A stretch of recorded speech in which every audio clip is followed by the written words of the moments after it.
What happens when life throws you a challenge so big that it threatens everything you've built? My friend Chad Caden faced that moment, and he made a decision that would completely redefine his future. So his story is about grit, resilience, and the will to keep moving forward no matter what. This is Manlihood, the podcast for men who want to rise up and live with purpose.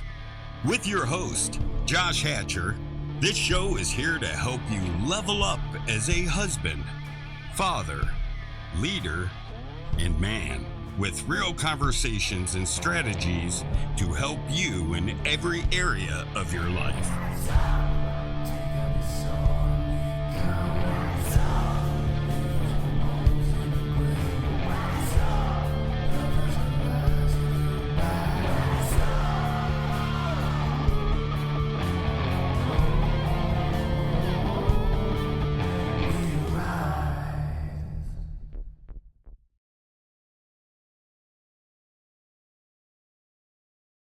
Gentlemen, welcome to Manlihood. This is the podcast where men help each other become better men.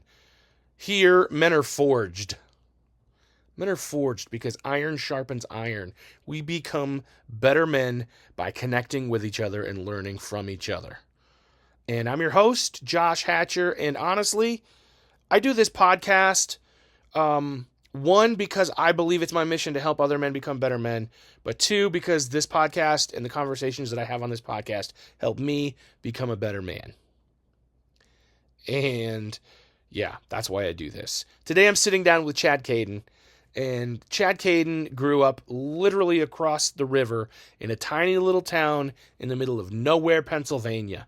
We had like 700 people in our town, and we went to high school together, and I've known him pretty much my entire life.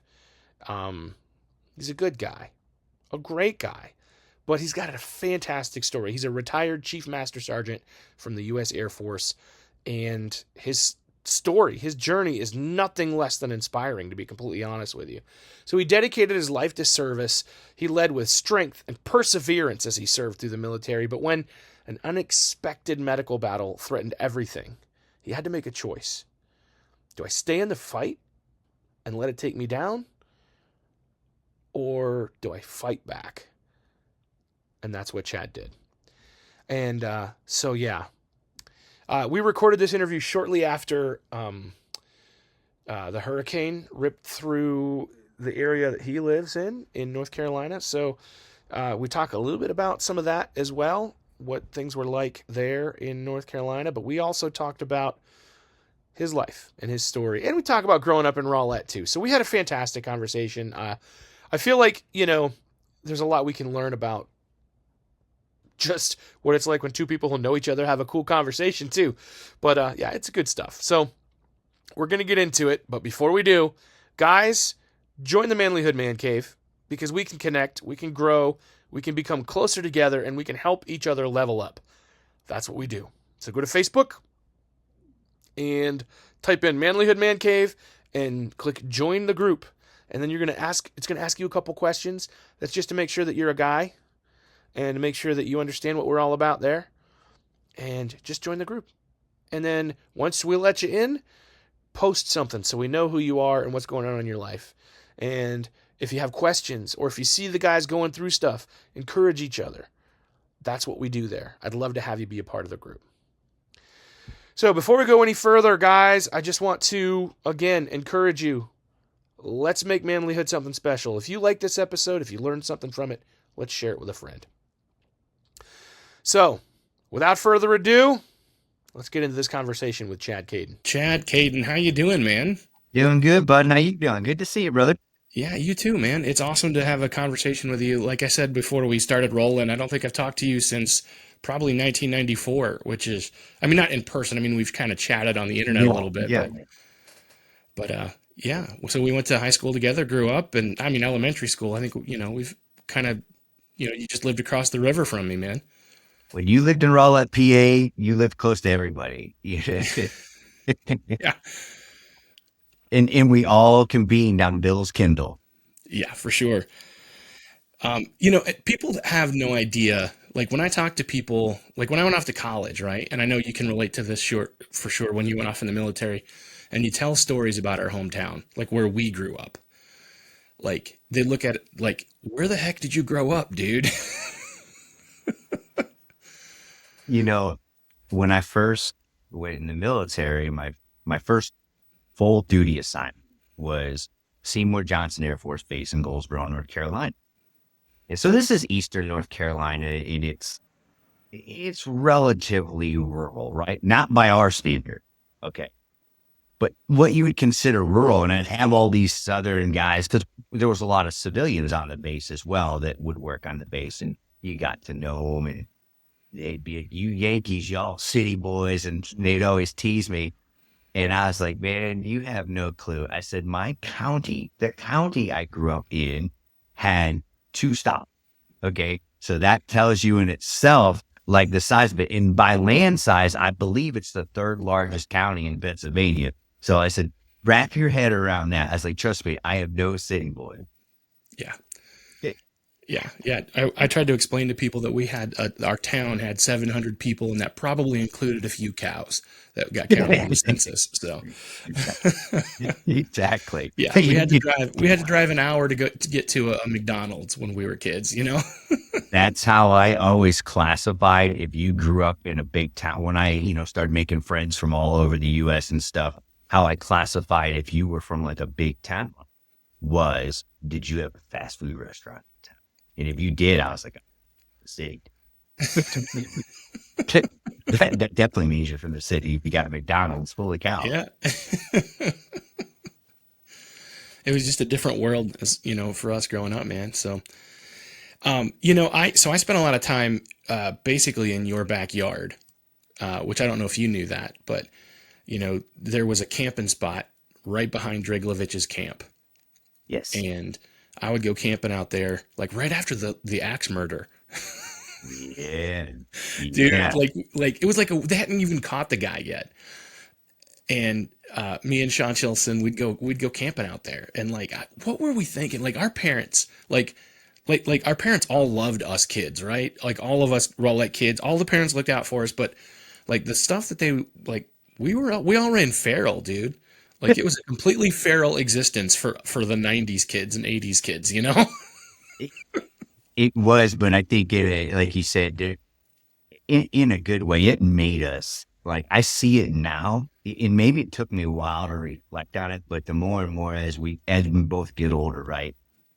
And I think about, first of all, some of just the characters, and I mean that in a good way and a funny way, that we were raised around. In particular, I had some characters in my family, that really shaped who I was.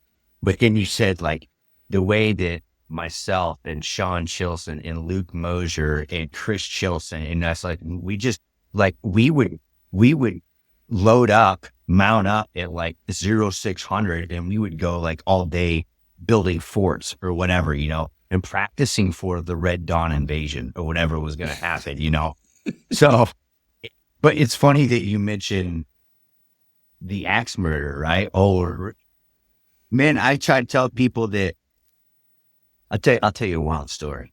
This is kind of, you talk about that axe murder. So you think about the amount, not the greatest topic, but the amount of murders that had taken place in raw land when you're per capita, right? Mm-hmm. It's like, holy cow. Yeah, we had the highest murder rate per capita in the nation because our town was 700 people, Yeah. And sometimes even my wife doesn't believe me when I tell this story, but I promise you it's true as the day is long, John. The Fitzsimmons household, right? Mm-hmm.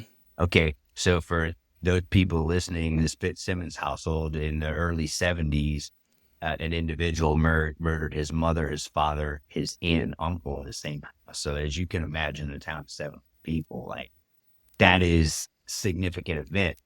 Well, from the time that happened till I believe it was either maybe early 83, like 83, 84 time, right? Maybe it was 83. My aunt who lived in Ulysses bought the house. And when she bought it, like, we went in there and people hadn't been in there really since that the murderers. And as a little first or second grader, I vividly remember cleaning the blood off the kitchen floor. So you talk about living feral. Like, what was my aunt thinking? Like, mind blown, like Here's a that's bucket and a mop, buddy. Help me out. hey, you help. Hey, you're gonna come if you want ice cream later. You're gonna throw this up. We Okay. we we lived in a Stephen King novel, dude. Like it was, Absolutely, man. So and then we had Crazy Jack, who would just roam around town, and he'd come up and he'd tell you all about how Hitler lived on an island off Argentina feeding the iguanas raw hamburger. I'll never forget. I mean, he just went on for like 20 minutes telling my little brother and I this story while we were fishing off of the bridge, and I'm like, is he going to murder us? Like, what's going on here? Like, yeah, and it was just the life that we lived, and I'm sure that, and I mean, and then you look at like those, some of the people that we grew up with then went on, some of them went on to do some pretty bad stuff too, I mean, yeah, for sure. I and guess this is, yeah. If you think about, one of my very, very good friends growing up, tragedy took place with him, and that's something that, like you said, doing bad things, that impacts me yeah, daily. When you have a friend who commits suicide and murdered himself, and I'm not going to take this down a dark road, but it impacts you moving forward. But the experiences like that, honestly, John, have helped me moving forward to identify people that are really in a rough spot and never holding back on asking them, like, hey, man, are you thinking about her? I mean, I come out and ask them, are you thinking about hurting yourself? Or are you okay? If it wasn't for scenarios like that, maybe I would not have had it. And I'll say courage, Josh, because sometimes, that takes more courage than running into fire or whatever the case may be. But for that, it's allowed me to do that. So I hate that had to happen, but I'm glad that I have the experience to now help others, in which it has. So yes, definitely some people have ended up on the wrong side of things. But on the flip side of it, I have one of my very, very best friends. I met him when I first came into the military, and he's from Portland. He's from the Portland, Oregon area. And we were stationed in North Carolina together, and, he was a long ways from home. And so when I was dating my now wife, she went to University of Pennsylvania, which was like 8 hours from our base. So we would drive up and see her a lot. He would come with me, but he would also come home with me a lot. And he's always been pretty impressed. He's like, man, I tell you what, for the little small town and the group of friends you have, like, they've gone on to do some pretty cool things. And he says it's pretty impressive for a town of that size. So I guess there's a little bit of yin and yang there, for sure. But hold on, Josh, my dog seems to be eating in and out multiple times. But I wouldn't trade it. I wouldn't trade the experience. You could say, man, you could have lived on the beach in this cool town in California or whatever. You could, and not a chance. And like the value I grew up in, the values I gained in work ethic, staying from that little small town in northern Pennsylvania, and the people that we're exposed to, whether good or bad, because you're always gathering, you're pulling that from them. To the good, it's like, hey, I want to emulate that. The bad, I don't want to do that, right?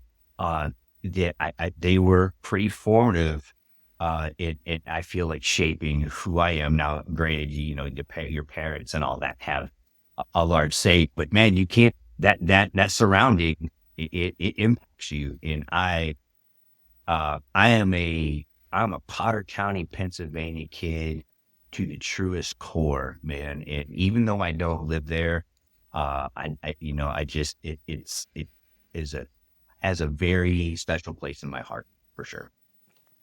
yeah, man, I'm just one county over, but every time I drive home now, You know, it's like, it feels like a hug. You know what I mean? You drive through those hills, you know, and it's just like a hug. You know, Yes, it's just sir. it's a completely different landscape. And, you know, and some people that have moved away will say things like, oh man, like to them, those hills feel like oppressive, you know, Yeah. some people, and it's like, oh, like, and they talk about the depression that it feels like because they can't see the sky. I Yeah. get it. But for me, it's the opposite, you know, Yeah. and it's all good. I get it. And, you know, it's not for everybody, but yeah. So, you know, when we talk about those guys that are, you know, that are struggling, you know, I think that's honestly one of the things that I think motivated what we're doing here, because I know a lot of guys,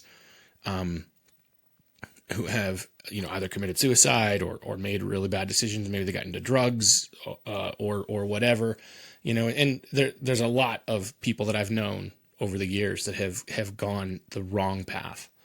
And I've recognized, like, any one of us is a series of bad decisions away from that, you know, like, you know, I can look back on my life and I can look at, that's the day that I would have gone the wrong way.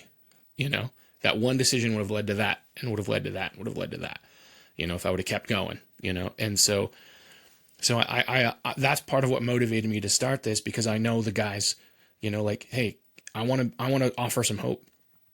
And that's, you know, if we can do that, you know, if we can make a difference, and if you're listening and you're like hanging by a thread, like, dude, like, here's the rest of the rope, grab on, you know. You don't have to go that direction anymore, you know. You don't have to ever do it alone. And I think that's the hard times. What many people don't realize, that there are people out there very willing to help. And, and if you're searching for help, you know, you can find it, and it's there for you to pull you up from the bottom. And then if you were down, if you pull yourself up, those experiences from being down will make you such a stronger individual in the long run, you know, because you are that steel that was forged in the hottest fires, you know. And I think people who haven't had the smooth path, and those that I've encountered who have traveled some rough roads, but they've made it through, man, they are some of the most solid individuals you'll ever meet. And just their character is fortified. And I have just a profound respect for people who've traveled the tougher road but come out the other side. And I think people will never look down upon you for asking for help, and they're not going to look down upon you if you had a checkered path, because you showed the strength to remove yourself from that checkered path. You know, I think, in fact, people were going to respect that far more than almost someone who just had smooth sailing the entire way. So, yeah, man, grab a hold of the rope. It's there for you, for sure. Yeah. Well, Chad, tell me a little bit about yourself more personally, kind of where you're at now. What are you doing? Yeah, so right now, I retired. I did 26 years in the Air Force, and I retired back in January of 2021. And I live in outside of Asheville, North Carolina. As you can imagine, we've gone through a bit of a rough time of late, right? With Helene and all the damage we've suffered here. And it's a long recovery here in Asheville, but it's a Western Carolina.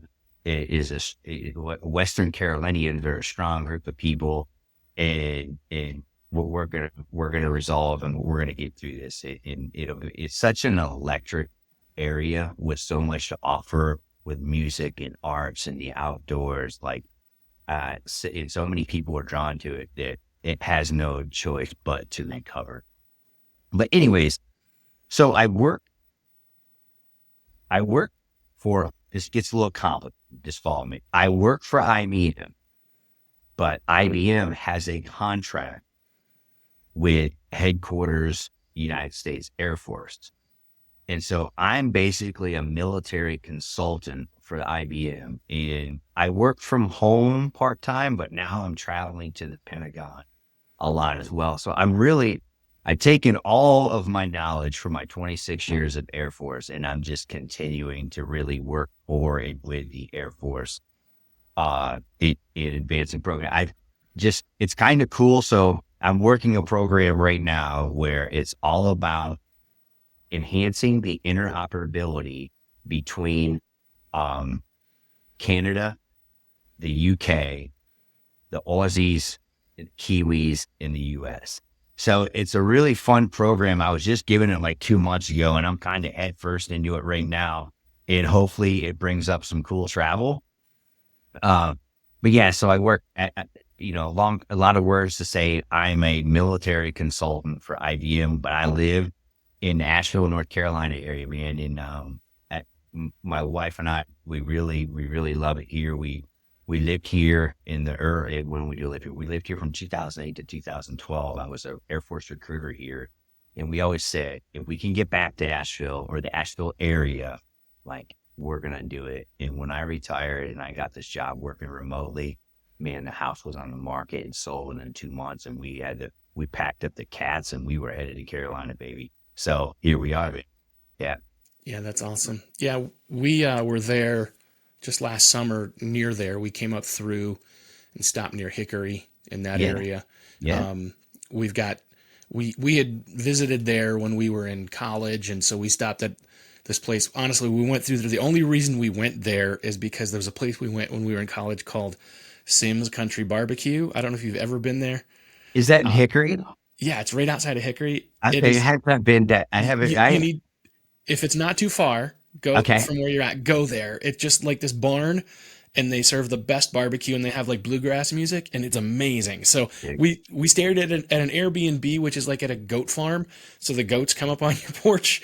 Yeah. And then we went to this place, and so that was like when we were coming back through from Florida, we stayed there. We went out of our way to stay there on the way home, and have barbecue at this place and square dancing, and it was amazing. So, but we just were through there this summer, and near Chimney Rock. I mean, because we camped at Chimney Rock when we were in college and visited that area, and so just to see the damage that had kind of hit from that hurricane, crazy what you guys are going through.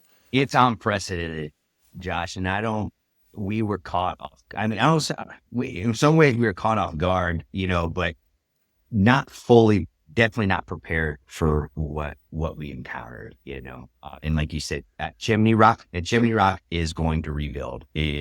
So like a lot of these places now, obviously there's a lot of planning going on, and how is it that we can prevent this from ever happening again? There's got to be a lot of thought, particularly when you're building any place that's, in a tight valley with rivers going through it, you get flash flooding, whatever, bad things happen.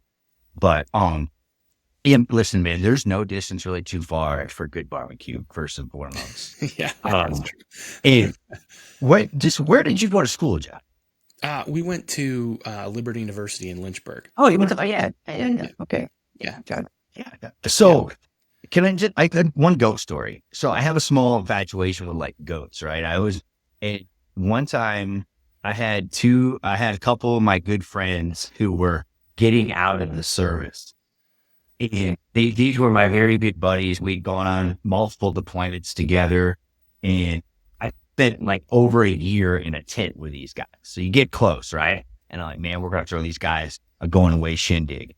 And I got on this kick. I'm like, dude, we're having goats in the going away party. And not only are we having goats, we're having jumping casts. So it was all about having goats in the jumping cast. And as the night went on, as you can imagine, the goats started getting in there. And then like some of my buddies' kids were in there. And then like we were zinging the goats around, and the goats started biting the kids. Things got a little out of hand. But I could this Airbnb, if there's goats coming on your porch, I'm all in, bud. This sounds like a Potter County party is what this sounds like. Yeah, dude, it was the five. There was a huge Potter County influence on it for sure. Yeah, absolutely. That's amazing. So another fun story that I thought it would be fun to talk about. So, You've been married to Missy for, I mean, how long? You guys have been together since, when did you guys start dating? 1994. 1994. That was your senior year? Yeah, senior year of school. Yeah. Well, later, back into the year, probably like the spring. Okay. So, cause I'm thinking I graduated in 96. So none of the girls that I went to high school with that were my age wanted to date me. And I was always interested in the girls that were 2 years older. Hey, Hey, I'm just saying. hey, And Missy stood next to me in choir, in the okay. chorus. And I was really good. I was really good at Spanish. Yeah. Yeah. And Okay. and she liked Spanish. You And did so like, I would write her Spanish love poetry. And nah, I would write it on little cards and I'd give it to her in when we'd meet up at chorus. And yeah. she would always read it, and like, I mean, most of it was kind of like tongue in cheek, like kind of like as a joke, like not Yeah. like it wasn't like serious. Right. Right. Like I had a crush, obviously, but the Yeah. Spanish love poetry was more just to kind of like, oh, it's funny. Josh is writing a love poem to me, but not Breaks like, the ice a little bit. Right? There's a right, commonality there. I gotcha. right. But I'm just letting you know. I mean, you had two blonde-haired, geeky kids with glasses with good senses of humor. Yeah. If I had been born 2 years later, it could have gone either way. I'm just Listen, saying. man, I'm sure you probably would have gone in your favor because I don't want to little squirrely, Josh, and I think it took some convincing, right? I mean, I had a good Sure, 6 inches of height on you, you did, so listen, man, I would, yeah, I wouldn't be here right now. I tell you that, man. That's darn sure. no, Um, it's all good. and plus, if you were better in Spanish than me, I was terrible. Like I took 2 years, and Kirsch asked me to not come back. To he loved me as a person, but he didn't want me in his class. Really? No, man, I got kicked out of his class because I was so good at it that I learned all of the Spanish swear words. There you And go. when he got really mad and started cussing, and I knew exactly what he said, and I called him out on it in Spanish, and nobody in class knew anything. And I'm like, and basically in my best Spanish, which I don't remember anymore, I'm like, Mr. Kirchner, should you be using that kind of language? And he's like, get out. You know why you learned that so well is because Alio in Bill's Kindle. Do you remember him? Yeah. Yeah. Yeah, in our Right. little town store, the general store, Little town store, we right? had we Alex had went for it. in the town of Rowlett, there was a small Puerto Rican contingent, There and they would was. teach us all the all the There Spanish words. was. Yeah. That's what Yeah, I God forgot did. about that. Yeah, we learned Spanish swear words growing up. Yeah, Absolutely, man. I literally did it from Alio. I like no kidding. yeah, I forgot about that. That's why we knew that. Yeah, for sure. Oh, that's amazing. Listen, Melissa is obviously yes. I will discuss it with her for sure. Yeah, no, it's all right, man. I went off to college and met the love of my life, so we're all good. But and we've been married. I mean, we got married in you know 90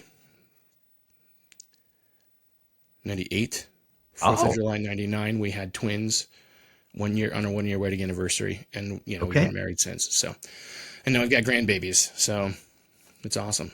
So yeah, Yeah, so yeah, I didn't yeah. realize Ted had grandbabies. I mean, okay, Oh yeah, I yeah. knew you had been married for a long time too. I didn't realize I mean, you precede me. You have me by a couple of years. Yeah. We got married while we were still in school because Yeah. we were like, all right, let's do this. And then had twins right off the bat, and then they're both married and have kids, and then our youngest daughter just got married this past summer. So And your wife is from where, Josh? she is from the Eastern Shore of Maryland. Oh, So yeah, that's yeah, like that area. yeah, Yeah, it's yeah. the shore of the city. It's Which the is shore of which the out there is a lot like Potter County. It's just got waves instead of mountains. So Yep. Yeah, for sure. I'm familiar with that area. yeah, I love it out there. So Cool. yeah, That's it's just a different kind of redneck. That's all that is. Yep. It's all So one of so you joined the Air Force. You got connected with the guys. When you were a young man. Tell me about your career. What did that look like? As you're going through. What all did you do in the Air Force? Yeah. So said I entered pretty much right out of high school. Never ever was a plan to be like a long-term thing, Josh. The whole plan was I'm going in for 4 years to get money for college. And because I was mature enough to know that I wasn't mature enough to go to college, right? I understood that, but I also understood I've thirsted to travel and see more. So I went in for 4 years, and the plan was always come back home, get a degree in forestry, and then I was going to work in that lumber industry with the rest of my family. But I get in there and to explain what I did, for lack of better term, I did military construction, right? And in some ways, it's like combat engineering. But for the sake of this, I did military construction. We could build runways, we could build small tent cities, we could blow up runways. We had firefighting capabilities. It was a pretty diverse unit. But so came in the early 90s right away. I did and starting in 96, I did a trip overseas to the country of Qatar.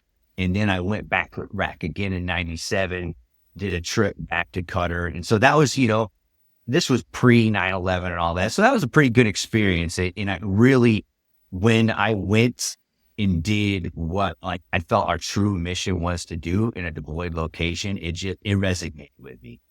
And I loved it. I loved seeing that first of all, I loved being a part of something larger than myself. And that was huge. And that has had impacts on me for the rest of my life. Is I want to contribute to the greater good. And when I feel, I feel hollow when I don't feel like I'm contributing to something larger than myself. But still, I was like, hey, I think I'm getting out, right? And all the while, I'm dating with my now wife. She was in Pennsylvania, I was in North Carolina.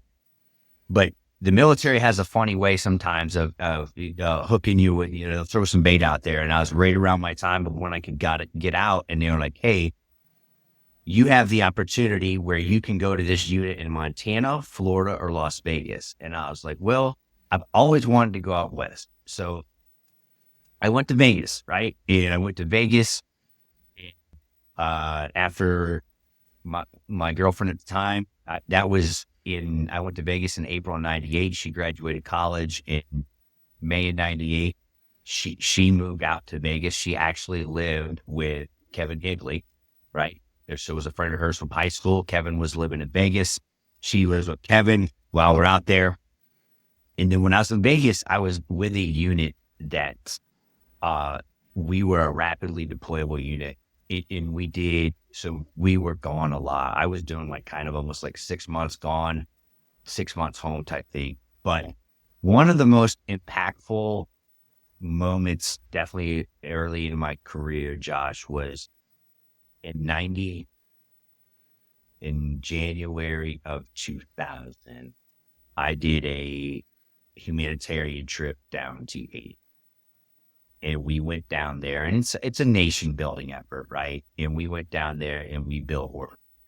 And man, just the exposure to what real struggle looks like and what poverty looks like.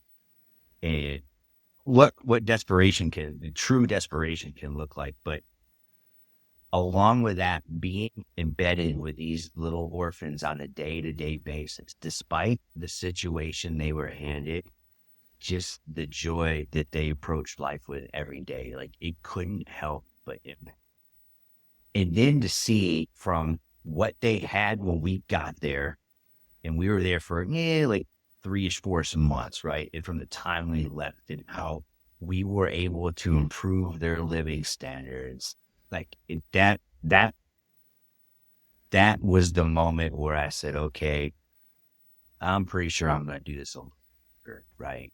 That had a profound impact on me early in my career, and still to this day. But that was one of those pivotal moments. I used to tell a lot of people that this was more. It could be for a lot of things, but I'd say there's a day that you sign up for the military, and there's a day you join, and those aren't always the same days. That was those earlier trips to the Middle East. That was cool, but I joined when I went to Haiti. Okay. Moving on from there, I was in Vegas and post 9/11, started making a bunch of trips over to the Middle East. Made 2 more trips to the Middle East from 2000, right soon after 9/11. It wasn't January '02, and then went right back over there in '03. Then I went up to Alaska. Went to Alaska. From Alaska, I worked a pretty cool job up there where I was working at the 23 remote radar sites throughout all of Alaska. So pretty unique opportunity. But from there again, I deployed again. This time I went to a former Soviet state called Kyrgyzstan. And about around '08 time, Josh, I had been on the road a ton. I had been away from my family so much. I had already missed years of now my oldest daughter's life, and then my youngest daughter was born in Alaska, and I was like, I need a little break. So I went into recruiting. I got accepted for recruiting, came here to Asheville, North Carolina, did that for 4 years. Really a different perspective. I loved the connection I had with my younger recruits. And to this day, last week, I was up in DC, met with one of my old recruits for lunch. And I just love following their path, right? And seeing their growth. I did that for 4 years, but after 4 years of that, I was ready to get back to what we'll call the operational Air Force. I got stationed down in South Georgia. I was at South Georgia. I was there for like 2.5 months, and I sent out the door again. Went back over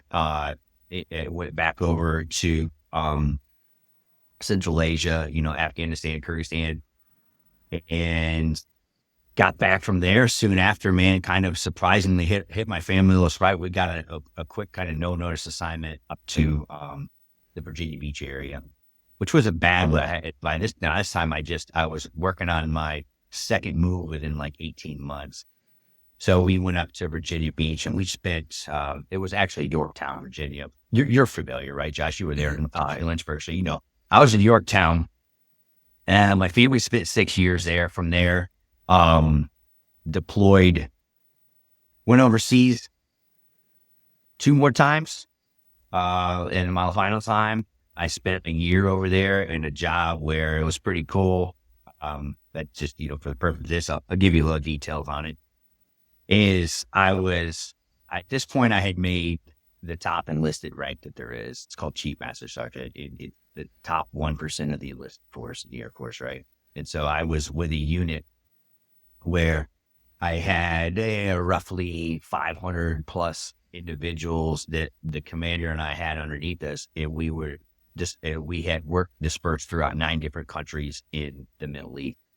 And my job was to be going to these different places and checking on the troops, man, making sure they're doing well, reporting back to the boss and all that. So, man, if I felt like having a little boys' weekend in Iraq, so be it, or if I wanted to chill out and go to the United Arab Emirates or maybe something like Jordan, or I was in Saudi Arabia, Kuwait, all over. So it was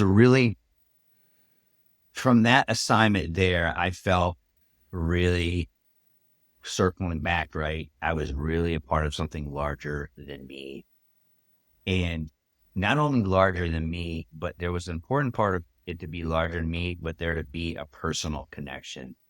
And a lot of the jobs that I felt that I would have after that, they became less personal, right? And I loved having that face-to-face interaction with the airmen and hearing their stories. Because if anyone ever asked me, the answer is always the same, John. What was your favorite part about your time in service? The people. Because you think about this, if the service doesn't all change everybody, you have to be receptive to allow it to change you, right?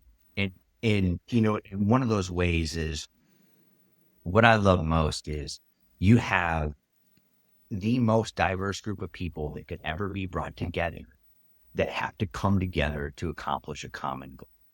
You might have someone who immigrated from Laos.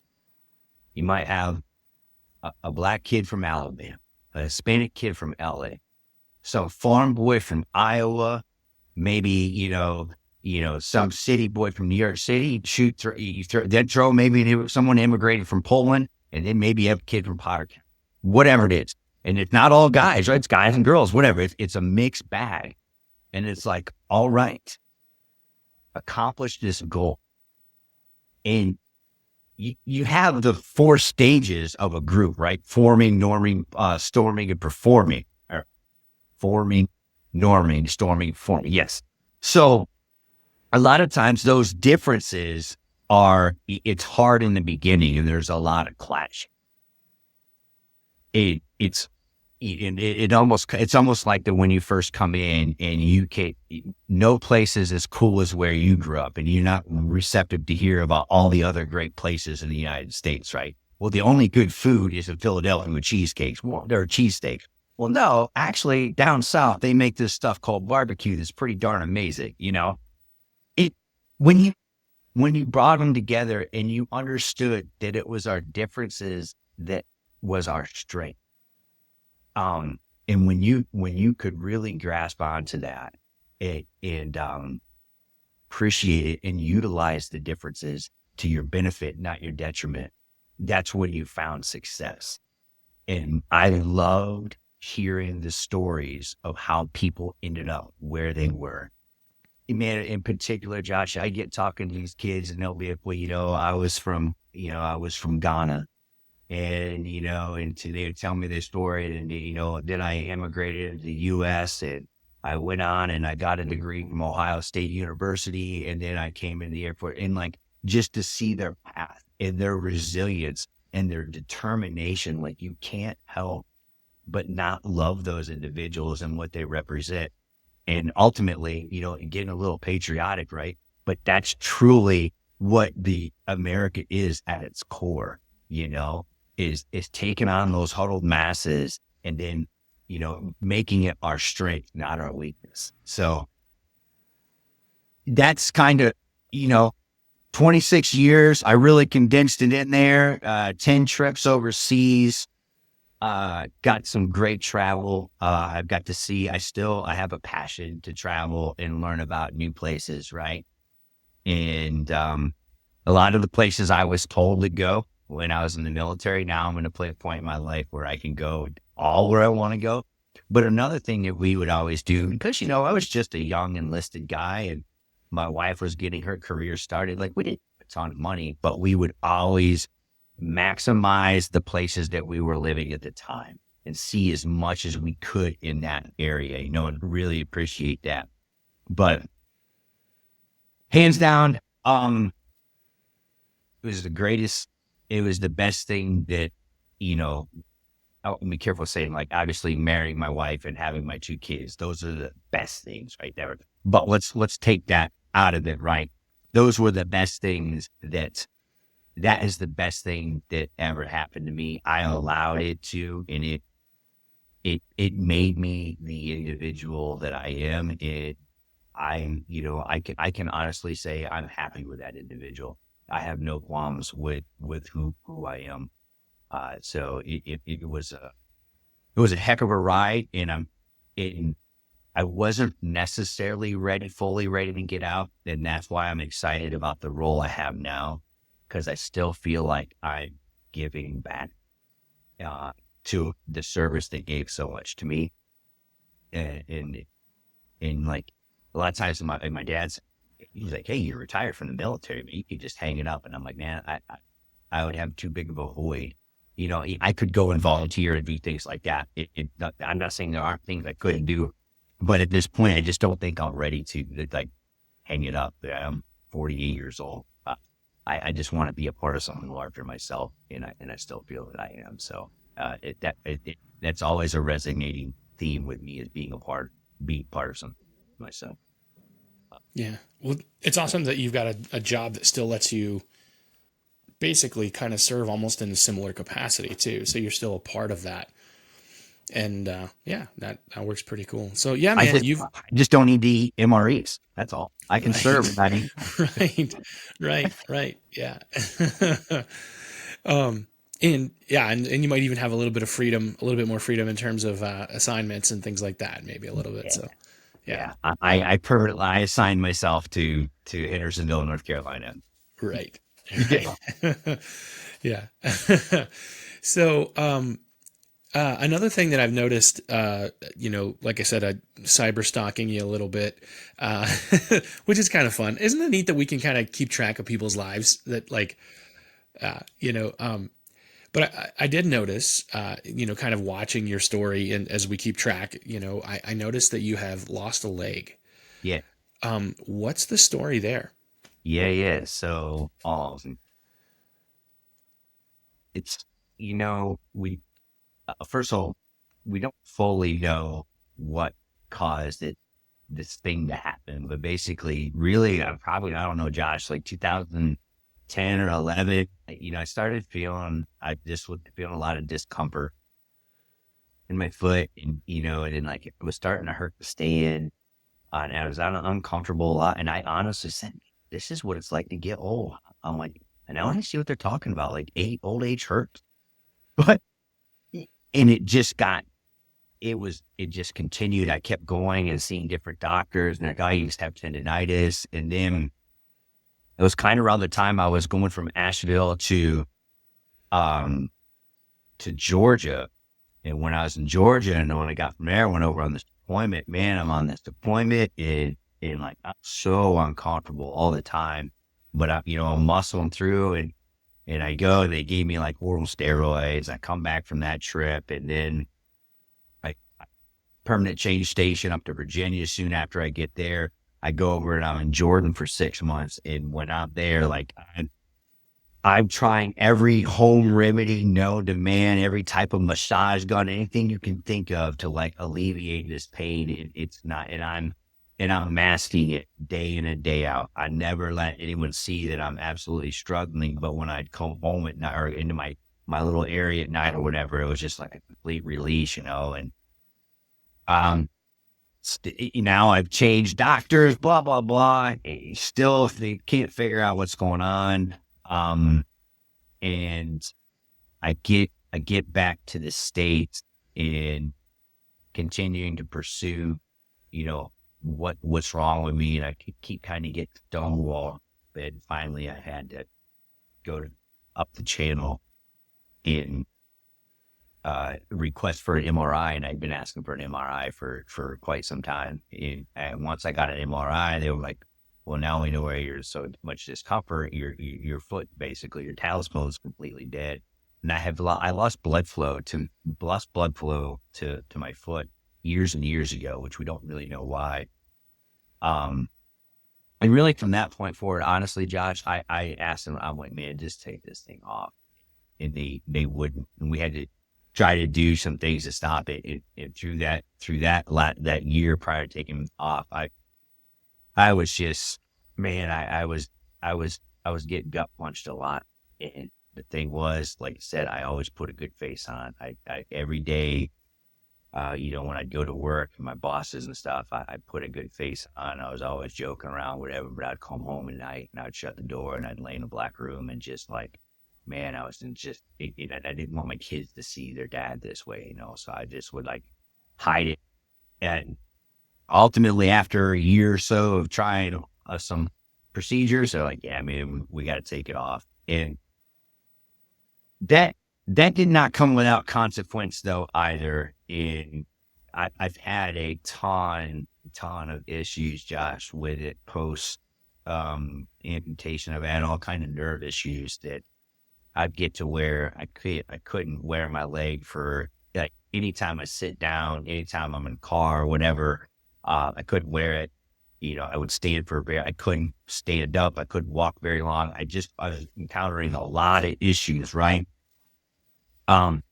So after, 2016, I had it amputated, and it wasn't until about a year ago that we kind of got to a good spot. And over the last year, I've been the best I've been since probably about 2013, Josh. I had a rough road. I'm gonna tell you, man, I hit some dark times, and I'm a guy who I find positive in just about everything, man. And this road it's made me realize my strength, made me stronger, but it allowed me to travel a road now to where I feel that I can help others, in particular from people around home and people who don't know many amputees.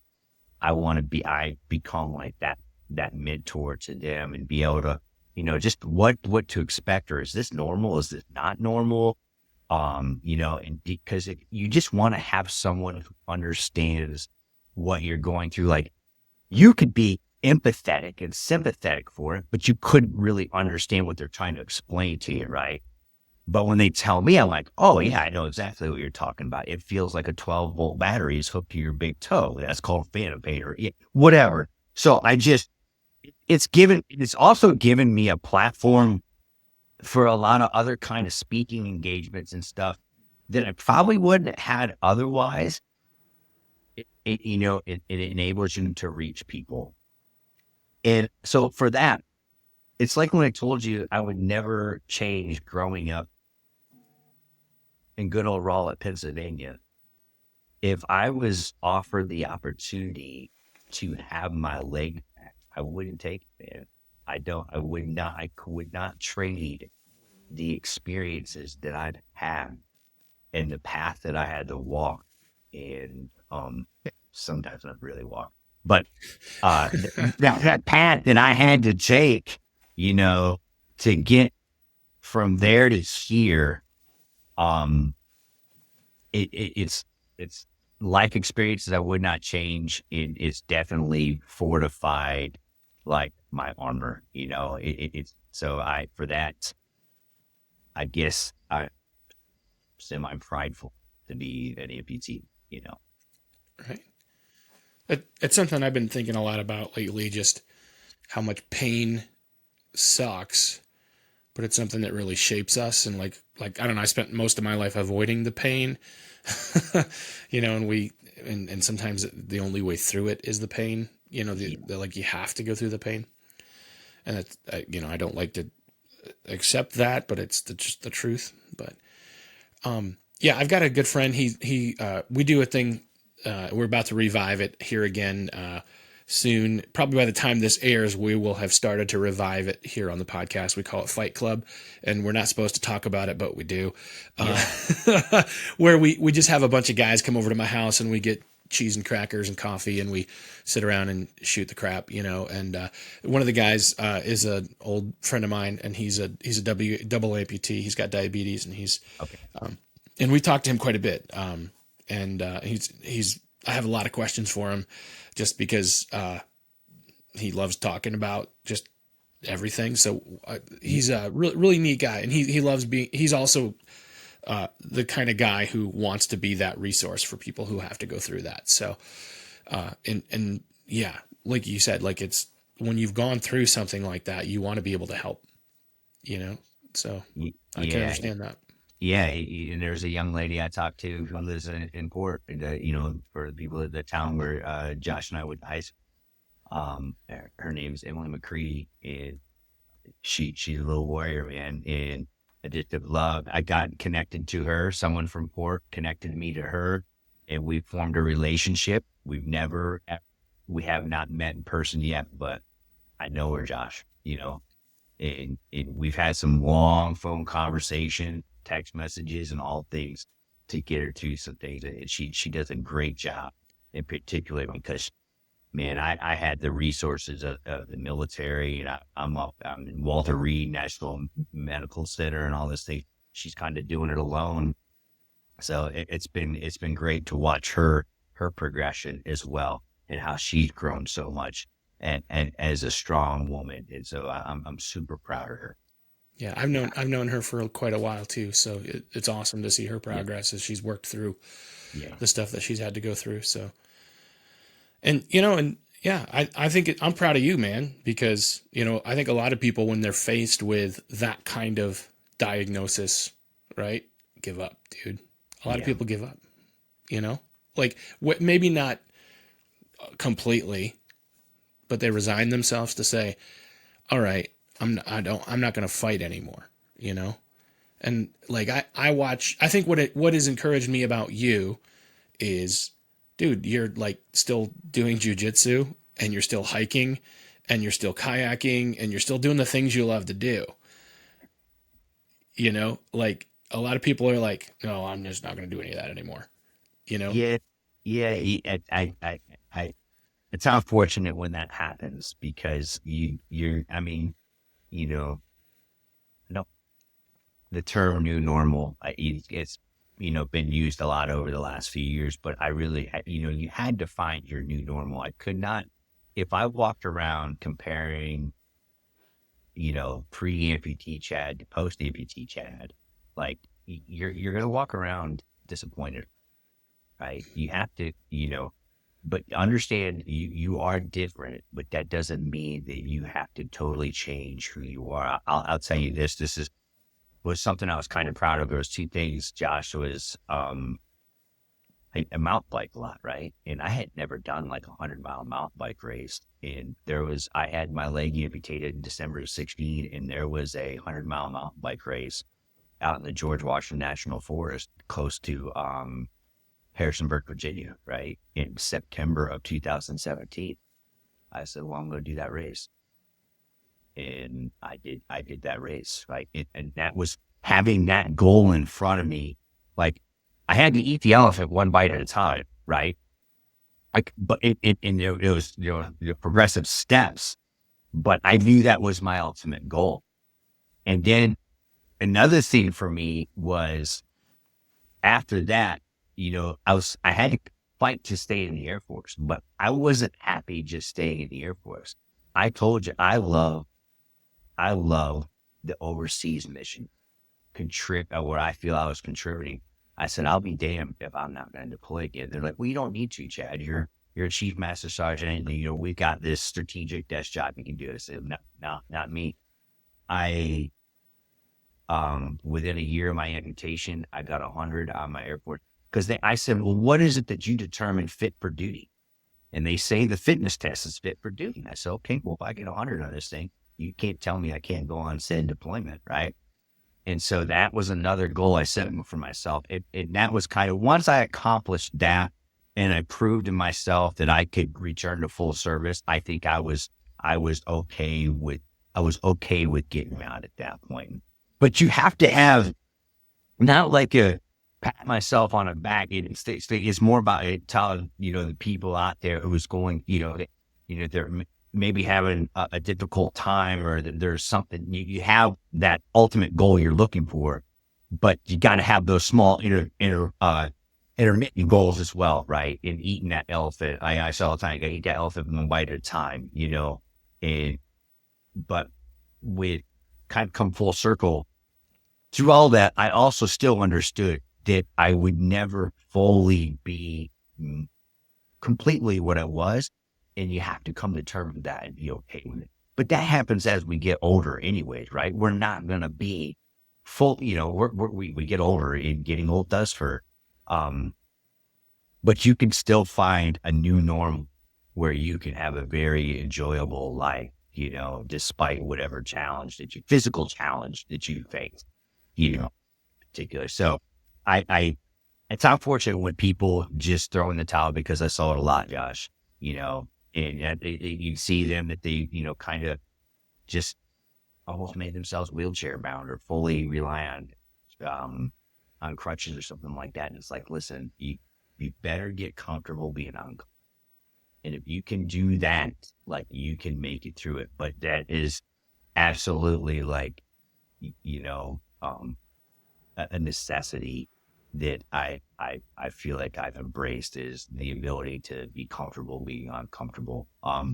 Sometimes to a fault though, because there was a lot of times I was uncomfortable, maybe, in a headspace, because of just years of pain. And now that was an area where maybe I wasn't as good as sharing. You'd think I would. I grew up, my mother, spent a lot of time in mental hospitals, and, I had to seek a lot of counseling. So I, as a kid, I knew that, like, it was okay to speak to counselors and all these things. But I guess I was a little resistant to that.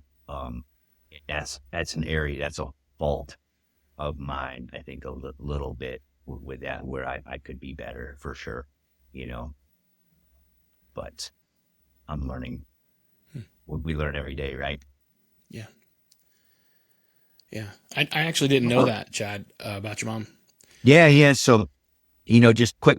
My mom has a lot of mental struggles, Josh, and still to this day, a lot. You know, uh, when I was a kid, really from like second through fifth grade, spent a lot of time up in Erie, in a mental hospital. So, and then my aunt kind of would stay with us and watch mainly my sister and I. My brother was a little older, because my dad was out hauling logs. Um, but she, by the time like us in fifth grade, she did pretty well, really, from like the time I was in fifth grade till really when she and my father split up, 2000. She unraveled again, and she struggles. Just bluntly, she struggles, Josh, and it's a daily fight. But so um, it's mental illness can steal your loved ones from it. Yeah. Yeah, it's sad. It can be a tough pill to swallow. It's been a tough pill for me to swallow at times. Like, my sister and I will talk, or my brother and sister and I have a great relationship with my brother and sister, and we talk a lot. We joke around, whatever. Um, but my sister in particular, she's a lot. It's like, man, I want my mom from when I grew up. And it's just kind of understanding it's probably never really going to happen. And I think it's a tough pill for her to swallow and accept. And it is for all of us, but I think for her in particular, because a girl with her mom is a very important one there. So yeah, she definitely have battled a lifelong mental illness, Josh.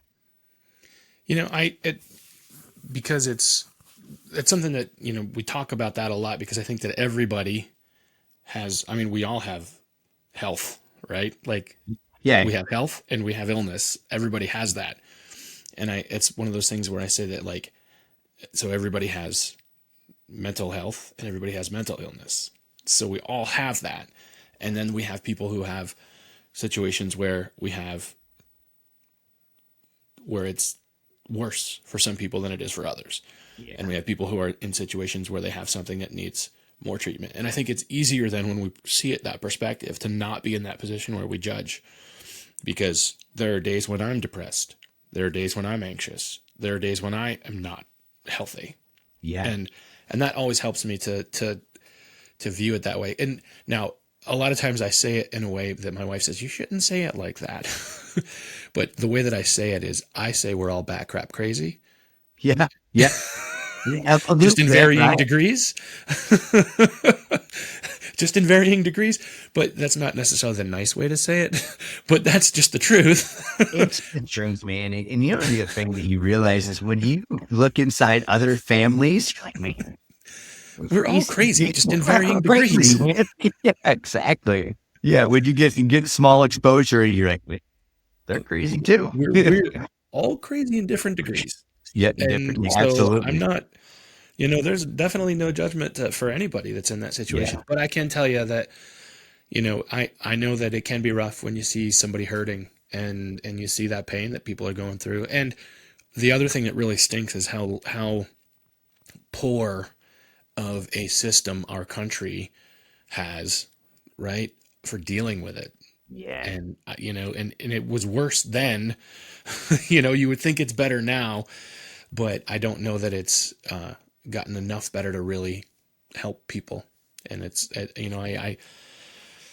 it's one of those things I'd love to find answers for, but I don't have a doctorate in any of that stuff. So yeah. I'm with you.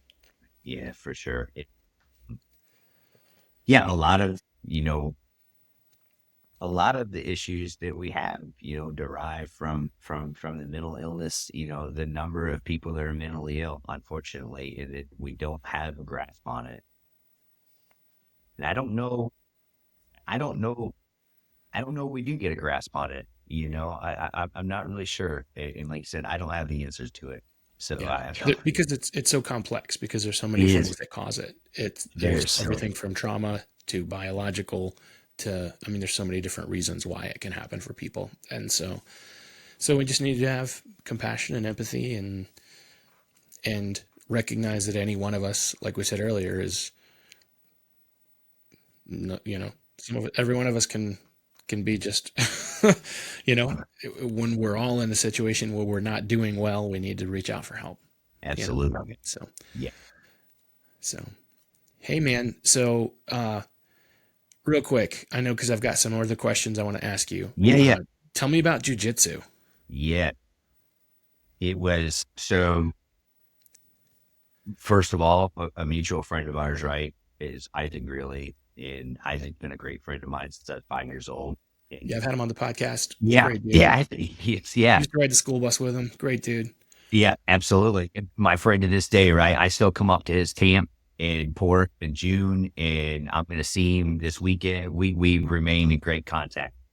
But so Isaac was involved with it, so I very much had an awareness there. And even in the early on in the early 2000s, had an interest in it, but just funds were a thing. Like, I'm married. I've got little kids. I'm already gone a lot. I'm gone all the time. Like, I'm not going to like come back from these deployments and then every night I'm not going to a gym and going to be there. I just like priority one was, being a husband and a father.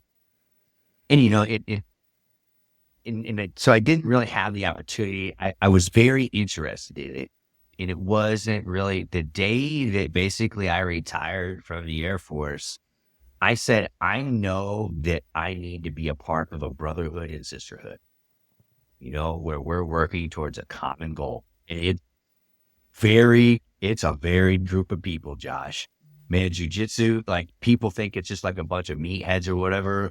Good Lord, no, man. You get people from all walks of life. And it's what I love about it. Kind of what we were talking about earlier on. But, and then it really is I want to do for that, but I also knew I knew that it was an ego checker. Because your ego, anybody who has a large ego normally is not going to do well, right? Because everybody gets gut. Everyone, right? And that's good for you, right? It's good to be humble. I get humbled on a daily basis. I got humbled this morning, and it's just an activity. Not to mention, it's kind of cool. It's, a pretty cool self-defense, and you get, you get comfortable. You understand what confrontation feels like, and so if a situation was to arise, you wouldn't panic, right? And that's why they say that it's so important for like our law enforcement officers and stuff to train in that, because they understand what confrontation feels like. And then also it is physical checks, and you'll get a lot of really cerebral people who love it because they like the puzzle of it all and the counter to the counter and figuring it out that way. It's because there is it's endless, right? There is no end to jujitsu, because for every move that there's a counter to that, and just how you figure that out, and people like that lifelong journey. Like you will never, ever master, like Isaac's been doing it since, I think Isaac, did he start 2000 or 02? I can't remember, one or the other, right? He'll tell you. He has mastered it. Is he really good? Yeah, it's great.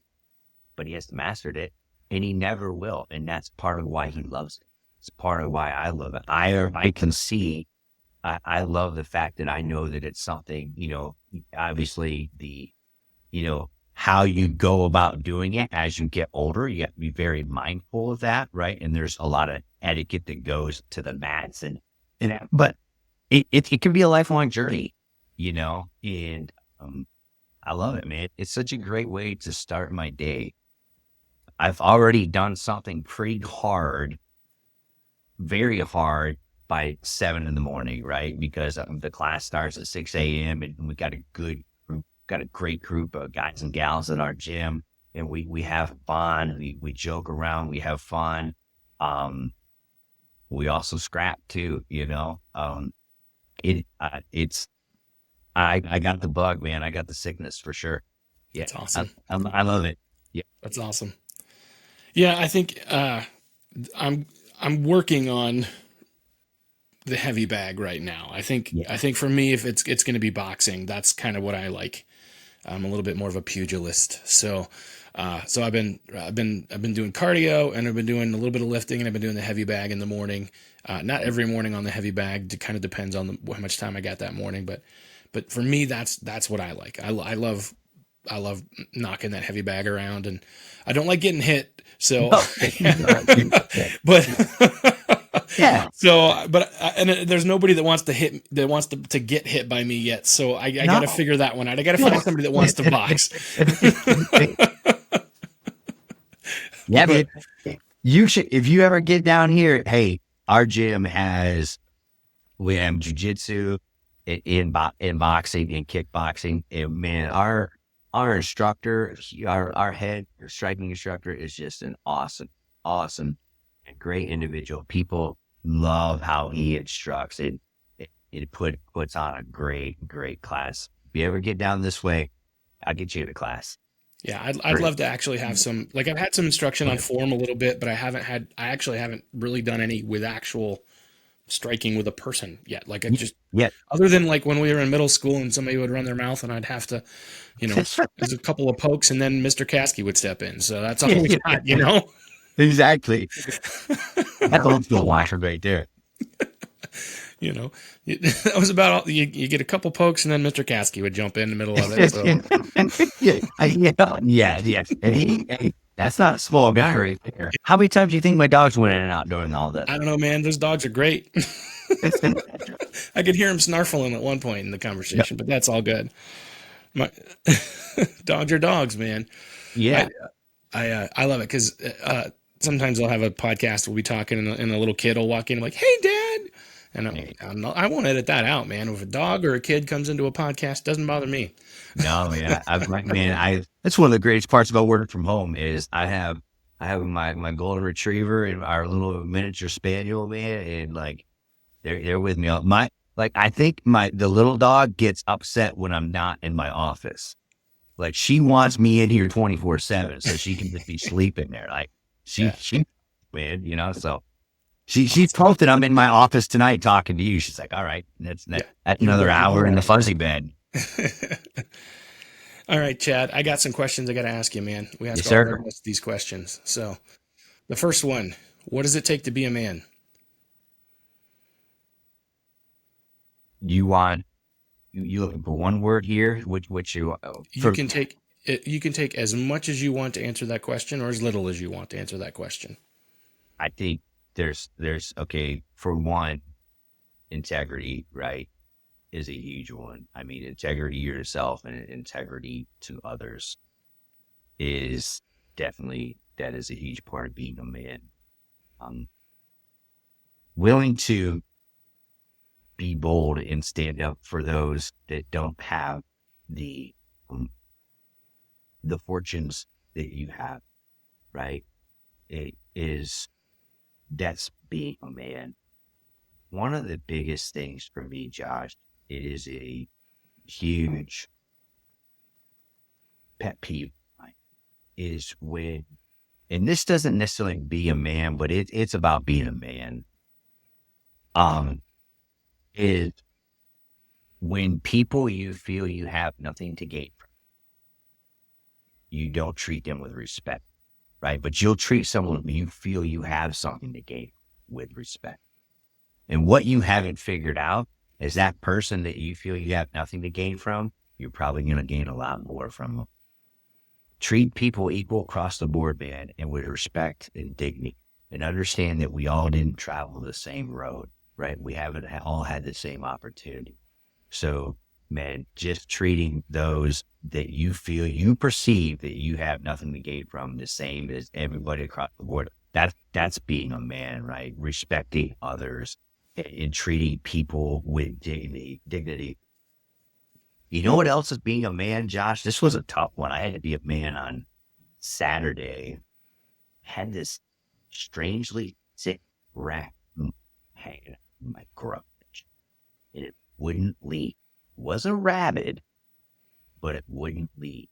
And it was obviously it. I've got 2 dogs and a cat, and the cat didn't want, and our dogs were trying to get after it. I was trying to find ways to get it away from the house. Couldn't get it to go. I had to do the man thing, Josh. I had to take care of the old raccoon with a shovel, man. That sometimes, like, that's being a man, right? You got to do the chore. You can't. Your wife's not. You don't have a wife do that, right? So taking care of sick raccoons sometimes is being a man, brother. And I'm really like, there's some validity to what I'm saying there. Right? I've got a story. I've got to tell you. I've got to interrupt you. Tell you a story about a raccoon. Though. So I know you're gonna love this story because it's not about a man. Yeah. So we raised chickens and turkeys for a while, and we had we set up. Somebody lent us a game camera because they were all like showing up in the yard, mangled and eaten. Right. And like we had like 5 turkeys all eaten, and we had like 20 chickens that had all been eaten. And we're like, what is getting them? We couldn't figure out how they were getting into the coop because nothing was, we couldn't find how they were getting in. And the game camera revealed that the raccoons were pulling back a section of the fence. One of them would pull back the fence. The other one would get into the fence, and then they would let go of the fence and it would snap back. They pulled the staples out. So when we found that out, then we set up live traps to catch the raccoons because we could catch them. So I was at work. My wife goes out. She sees the raccoon in the trap. She says to my son, who was like 15 at the time, go get your dad's shotgun. He gets the shotgun. He loads the shotgun. He sticks the shotgun in the trap. The raccoon looks up with sad eyes and licks the barrel. And he says, I can't do it. And my wife says, give me that gun, and steals a gun out of his hand and blows the crap out of the shotgun, blows the crap out of the raccoon, mangles up the trap because she's so close to it. Hey, but left it for me to bury when I got home. I had to clean it. Yeah. Hey, sometimes that happens to us, right? Yes. So, but of course she calls me while I'm at work, and I'm like, honey, I can take care of it as soon as I get home, but I'm at work. I can't leave right now. Yeah. Just let sucker in the trap.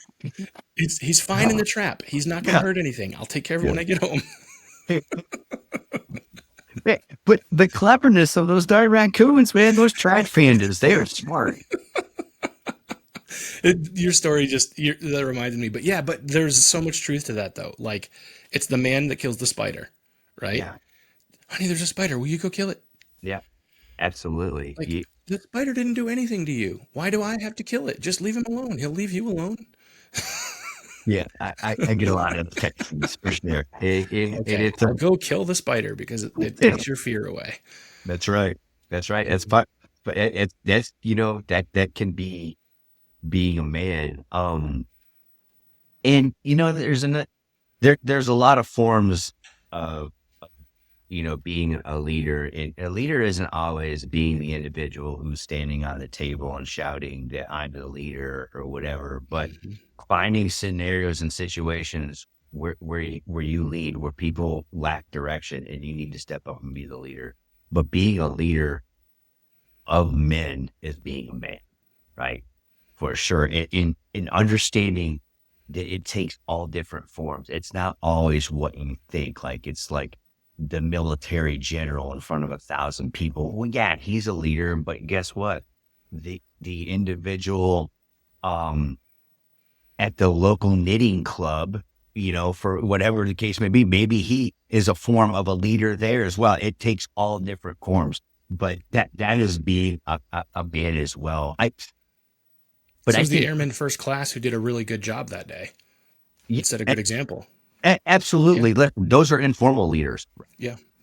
There's people who are given the position of leadership through the title. They're not always the leader.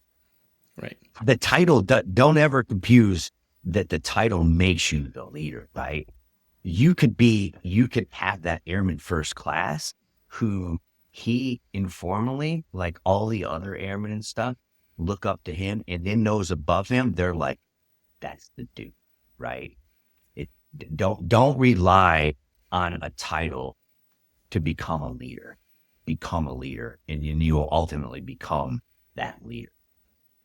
Yeah, You know, 100%. yeah, and I don't might make it all about leadership, but that's a big part of it. But man, like dignity, respect, integrity, like that's big, man, for sure. And I think I can narrow it down to those things when when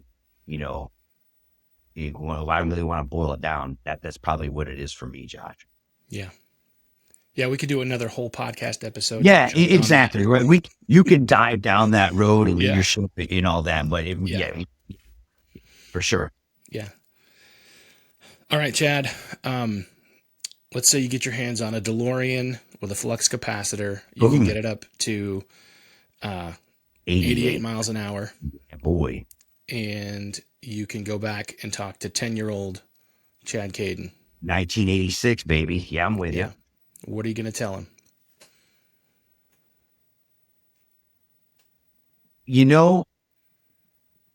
I'm not going to tell him to change anything or do anything, believe it or not.